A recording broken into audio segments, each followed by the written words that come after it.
किस्त number 6 challenges का सामना। जिंदगी के मसाइल कभी कभी दिल और दिमाग को भारी कर देते हैं। ज़ारा भी इस दबाव का सामना कर रही है, लेकिन क्या आप जानती हैं कि वो अपनी कमजोरी को कैसे ताकत में बदलती है? आप अकेली नहीं हैं, ये कहानी आपके लिए है। ज़ारा को डिप्रेशन का सामना है, लेकिन इसका ईमान इसकी ताकत बनता है। वो इस्लाम के खूबसूरत पैगाम से खुद रहमी सीखती है। अल्लाह हमसे मोहब्बत करता है, तो क्यों ना हम भी अपने साथ मोहब्बत का सलूक करें। ज़ारा ने सब्र और मेहरबानी के जरिए खुद को संभालना शुरू किया।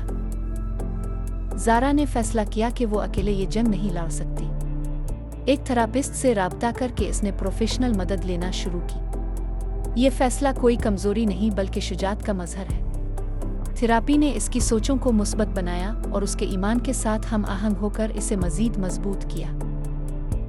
ज़ारा की ये कहानी हमें सिखाती है कि ईमान और इल्म का इम्तिजाज हमें मुश्किलात से निकाल सकता है। अफसुर्दगी कोई इख्तिताम नहीं बल्कि एक रास्ता है जो हमें खुद से और अल्लाह से करीब करता है। अपने आप के साथ मेहरबान रहें और मदद लेने में हिचकिचाहट मत करें।